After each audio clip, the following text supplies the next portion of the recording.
Hello everyone. तो अभी तक के लेक्चर में हमने क्वेश्चन नंबर 4 के 10th तक देखा। आज हम क्वेश्चन नंबर 4 का 11th नंबर का क्वेश्चन देखेंगे।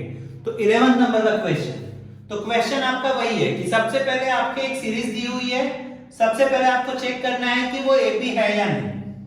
तो एपी है या नहीं वो चेक करने के लिए हमें क्या चेक करना पड़ेगा कि उसका जो कंटिन्यूअस टर्म है उसका डिफरेंस सेम है कि नहीं।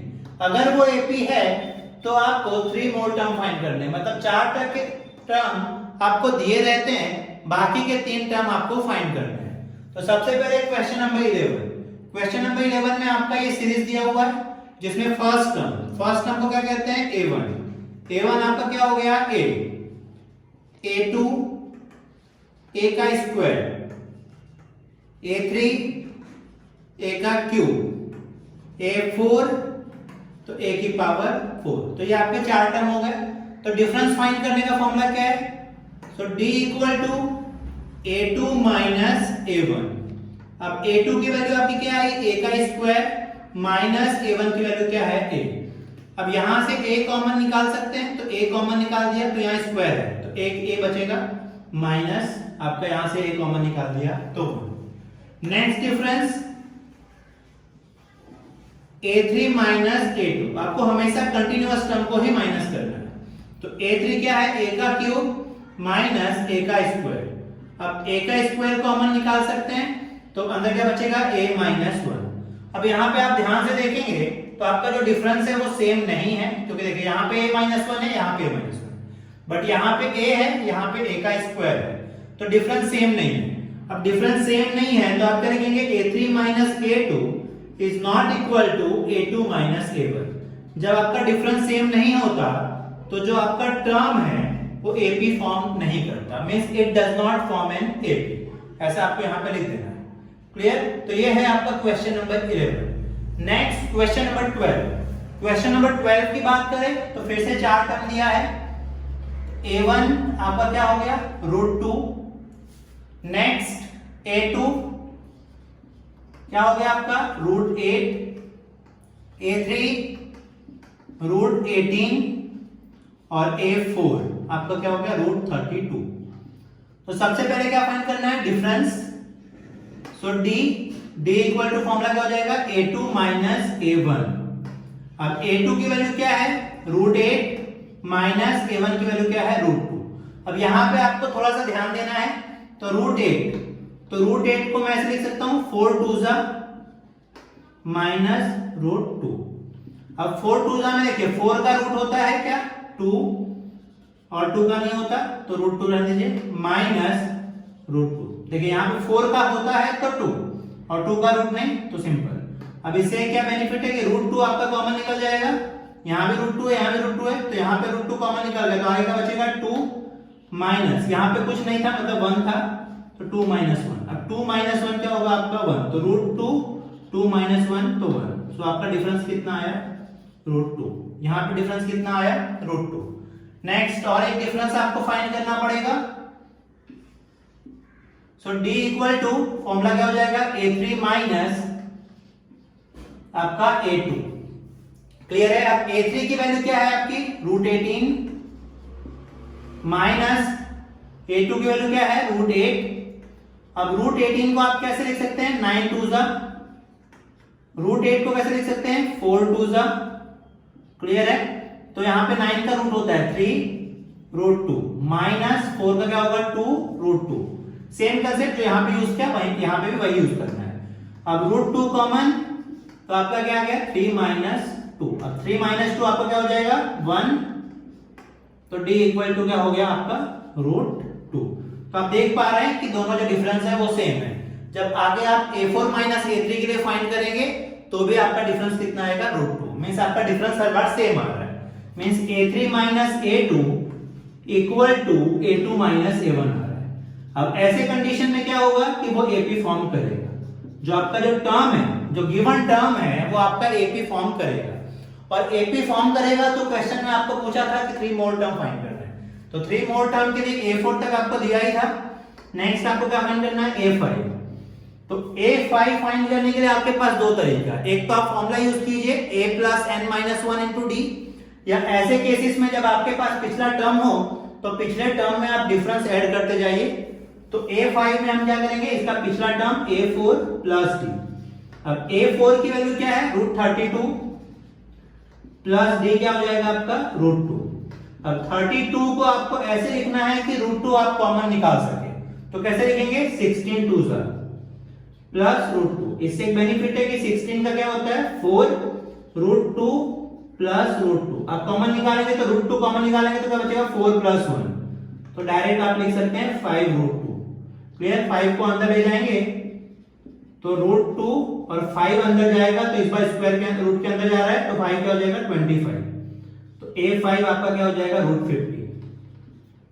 क्लियर है, आप यहां पे भी अगर स्किप कर देंगे तो भी चल जाएगा, इसका मतलब है √50 है और यहां तक लिखेंगे तो भी √1 चलेगा। मैंने यहां तक इसलिए लिखा है क्योंकि आपका जो टर्म है रूट के फॉर्म में ही है। अब a6 फाइंड करने के लिए क्या करेंगे, a5 प्लस b। अब a5 में आप √50 लिखिए या 5 प्लस √2 लिखिए, दोनों चलेगा, और प्लस आपका √2, तो डायरेक्ट क्या हो जाएगा 6 √2। ये लिखने से बेनिफिट हुआ कि सिंपली आपका डायरेक्ट आ गया। अब ये 6 अंदर जाएगा तो क्या हो जाएगा 36, सो 2 और आपका ये 36, तो a6 आपका क्या हो जाएगा रूट में 72। नेक्स्ट आपका a7, so a7 equal to a6 plus d। अब a6 6 √2 लिखिए जिससे बेनिफिट है, डायरेक्ट शॉर्टकट में हो जाएगा, प्लस √2 तो आपका 7 √2, और 7 जब आपका अंदर जाएगा तो क्या हो जाएगा 49, 7 का स्क्वायर 49, तो मल्टीप्लाई करेंगे तो आपका क्या आएगा 98, तो a7 आपका क्या हो गया 98। तो आपके बाकी के 3 टर्म आ गए, √50, √72 और √98। तो नेक्स्ट क्वेश्चन नंबर 13। तो क्वेश्चन नंबर 13 में भी आपके पास 4 टर्म है। सो a1 की वैल्यू आपकी क्या हो गई √3, a2 √6, a3 √9 और a4 √12। तो 4 टर्म आपके पास हो गए। सबसे पहले आपको क्या फाइंड करना है, difference. So d equal to formula क्या हो जाएगा, continuous term a2 minus a1। a2 की वैल्यू क्या है √6 माइनस √3। अब यहाँ पे 6 का भी रूट नहीं होता, मींस पूरी कोई संख्या नहीं होती, और 3 का भी आपका पूरा पूरा संख्या नहीं होता, तो आपको यहीं पे छोड़ देना है। क्लियर है, ये आप बेटर है, आप 6 को ऐसे भी लिख सकते हैं 3 2 माइनस √3।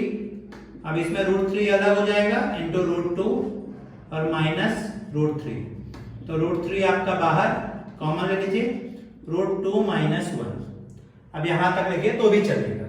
और next difference d equal to a3 minus a2, a3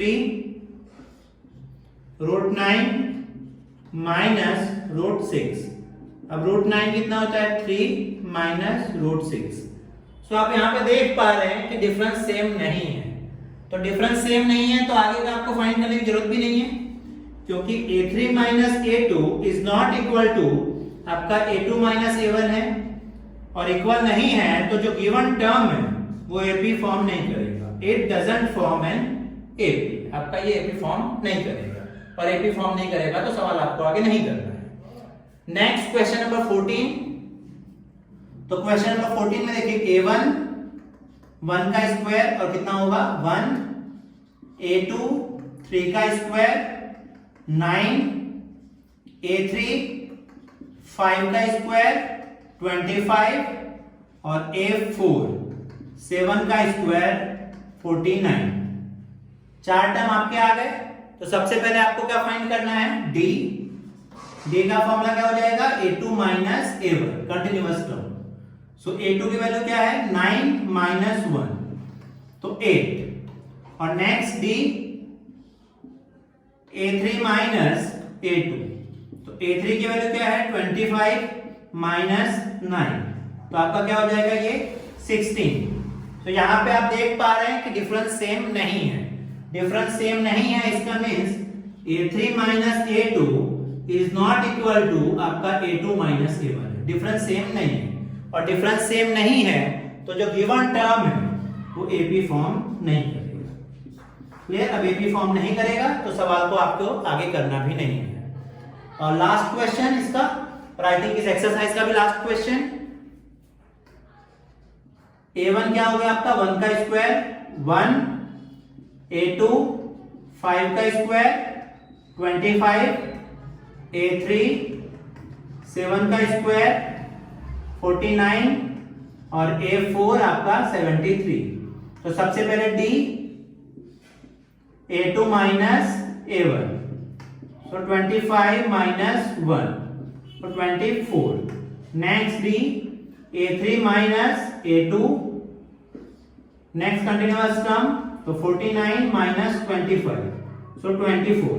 यहाँ पे देख पा रहे हैं कि डिफरेंस सेम आ रहा है, और आगे भी आप 73 minus 49 करेंगे तो डिफरेंस आपका कितना आएगा 24 आएगा। तो डिफरेंस सेम है, डिफरेंस सेम है means a3 minus a2 equal to आपका a2 minus a1 है, और जब डिफरेंस सेम होता है तो जो गिवन टर्म है वो आपका AP बनाता है, और AP जब बनाएगा तो सवाल को थोड़ा सा आपको आगे करना पड़ेगा और बाकी के 3 टर्म भी फाइंड करने होंगे। तो 3 टर्म के लिए सबसे पहले A5, तो A5 का फॉर्मूला क्या हो जाएगा A4 पिछला टर्म प्लस D, अब A4 कितना है 73 प्लस आपका D कितना हो गया 24, तो 4 और 3 कितना 7, और 7 और 2 आपका कितना हो गया 9। नेक्स्ट A6 क्या हो जाएगा A5 प्लस D, सो A5 97 प्लस D कितना हो जाएगा 24, तो 7 और 4 11, तो 1 10 और 2 तो 12, सो 121। अब नेक्स्ट A7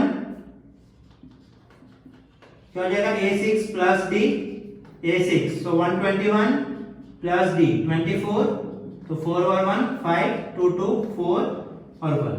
तो बाकी के जो 3 टर्म थे वो आपके क्या हो गए 97, 121 और 145। तो होप कि आपको अभी तक के लेक्चर समझ में आए होंगे। आज के लेक्चर में आपको कोई भी डाउट हो तो प्लीज कमेंट बॉक्स में पूछिए। वीडियो पसंद आया हो तो इस वीडियो को अपने दोस्तों के साथ शेयर कीजिए और इस चैनल को सब्सक्राइब कीजिए, जिससे आने वाले वीडियो के नोटिफिकेशन मिलते रहे और आप भी मैथ्स को एंजॉय करते रहे। Thank you.